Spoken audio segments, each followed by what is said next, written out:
Hello everyone and welcome back. So I streamed Warframe a while ago, and there were people in the stream who said that they've either played Warframe and they said that they've been playing Warframe, or they were new to Warframe. They were asking some questions. There are also some people after the stream who also commented that they're new to the game. So I thought I'd go ahead and just in case anyone else is interested in playing Warframe, I thought I'd go ahead and explain a bunch of different things that you can do in Warframe. So what is Warframe? Warframe is a free-to-play third-person looter shooter where you use a bunch of these, like, I guess the original premise of the game was that they're supposed to be like space ninjas. Stealth isn't really like a big factor in this game anymore. It's just like you go in, you just kind of blow stuff up. You're more like a super soldier than a ninja, but you can, like, you know, dash around and stuff, jump around. There's a lot of stuff you can do. You can like run on walls and stuff. I don't think I can do that in here, but on different missions you can run on walls, run on like little tripwire stuff or whatever. You're supposed to be effectively like a super space ninja. Now, I said that this game is free to play, and I want to focus on this here at the beginning because for people like me, whenever I hear free to play, the question I ask, and I think the question that everyone should ask, is not whether or not a game is free to play, but instead, is the game free to play friendly? I think that is the most important thing people should ask in a free-to-play game. So what makes this game so free-to-play friendly is that you can get almost everything in the game without spending any money. And when I say almost anything, I mean really the only things that you can't get completely free to play are just like some of the cosmetics. I'm looking for some of them. So there are a few skins in the game like this that cost, you know, real money. That's just a few of these skins, but skins like this, which I think this one looks better. You can't see a whole lot just because the colors I have on them. But this is like a pretty cool skin. This skin here can be bought with platinum. So other than a few skins that cost actual money, everything else can be earned in the game completely free to play. Now, I mentioned platinum. Platinum is this game's premium currency. So this premium currency can be bought. I think we can go here and see.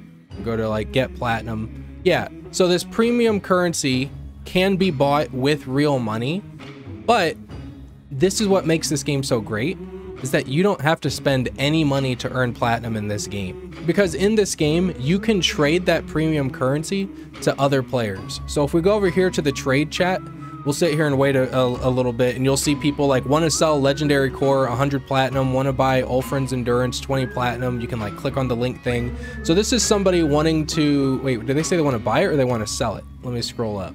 Yeah, so they want to buy this mod for 20 platinum.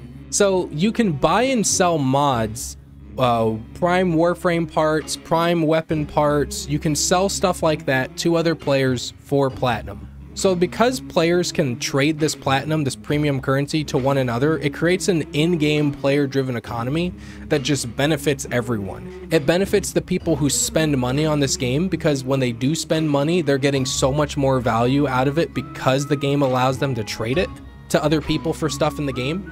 It benefits the free-to-play players that don't want to spend any money, or people who just want to spend the casual amount here and there. This offers more ways for them to get more platinum. And it benefits the game as a whole because it just creates a happier community. Because the happier people are to be playing your game, and the more confident and the better they feel about their purchases, the more they're going to enjoy the game, the happier they're going to be. So it's just an all-around win for everyone. So like I said, this game is free to play, but I would say that this game is probably, it is one of the best and most accurate free-to-play games. Like, it is the most accurate to what free-to-play should be.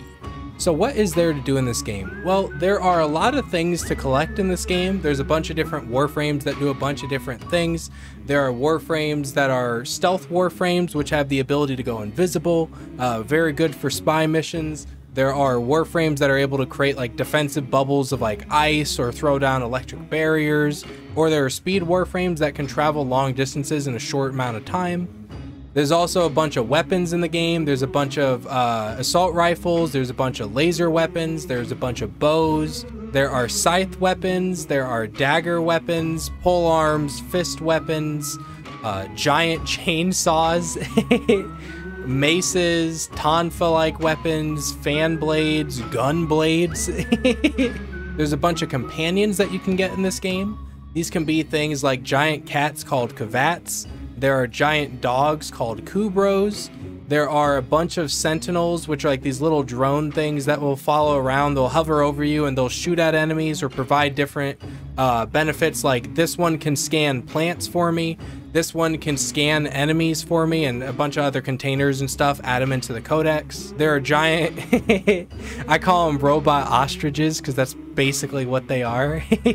We also have a giant solar system, which each point in the solar system has a bunch of different missions available. Like you can see right now we're on Venus, and there's like sabotage missions where you go in and you, normally it's going into ships and stuff. Sometimes on Earth, it'll just be like a factory where you go in and you just destroy the core of the ship. It'll cause the ship to blow up, so you need to escape the ship before it does. There are capture missions where you are tasked with hunting down a specified target, and then you take him out and then you go to capture him and it'll teleport him away. Don't know where they teleport him, but he goes somewhere.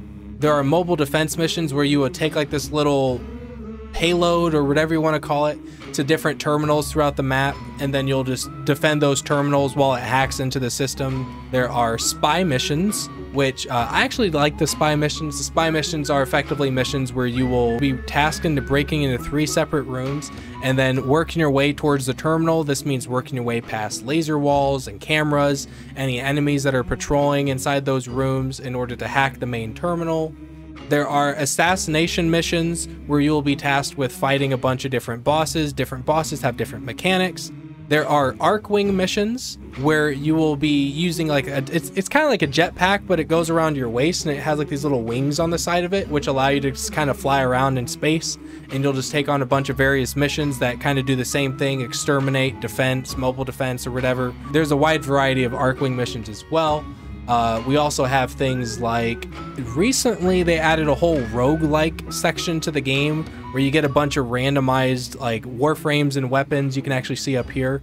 Right now I have 5 different Warframes that'll appear that I can choose from. The weapons, there's a randomized assortment of weapons for me to choose from on my run. So this is kind of like a roguelike section of the game. If we go back here, there's also Railjack missions. These Railjack missions, you will be tasked with managing your own ship, which is like an actual big ship that you can walk around in. You can exit the ship with your Archwing and fly out and fight enemies, or you can control the ship itself, aim the turrets at enemies and blow up their ships. These are a really cool mission type. I really like these ones. I like the whole ship management stuff. You can suffer hull breaches where like your ship takes damage, you got to repair the holes. Enemies can punch holes in your ships with these like little escape pod things that they use to board your ship and try to attack you from the inside. There's a lot of cool stuff that you can do in these missions. I really like the Railjack missions. They're really cool. And then the game has a few open world portions of the game where in these portions of the game you can take on bounties, which will net you a bunch of different rewards. Some are like Warframe parts or weapon parts or faction standing. Other things you can do here is you can like mine for resources. You can spear fish, so you can actually get some resources off of the fish. You can hunt animals both lethally and non-lethally. It's more just like the lethal is you effectively shoot it and you just get the materials, or you can capture it by using like a tranquilizer that puts them to sleep, and then you just capture them, which gives you like tokens and stuff. So there are a few other parts to this game. I'm not going to touch over in this video. I'll probably just do separate videos, but there's a lot of things that you can do in this game. So I would say try out the game. And as you start to play the game and start to unlock new features, you'll be able to find features that I think you will like. There is no game-defining meta to where if you don't play the meta, then you can't play the game. There's so many different Warframes, so many different weapons that are so unique and that you can build around, that you can effectively make any build that you want. There's never really going to be a point in this game where you're going to be funneled into playing a specific way. You just take whichever way you like playing this game and you will be able to tackle pretty much all the game's content. If you would like to try out this game, go ahead. This game is free to play. It is available on Xbox, PlayStation, the Switch. It's available on PC, and this game is cross-platform, so you can play with people who are playing on different platforms. So if you're on PC, you can still play with people on the Switch, you can still play with people on PlayStation, doesn't matter. So I'm gonna go ahead and wrap this up here. Thank you guys so much for watching. I hope you guys enjoyed. Go ahead and try out the game, and I will see you guys next time. Bye everyone.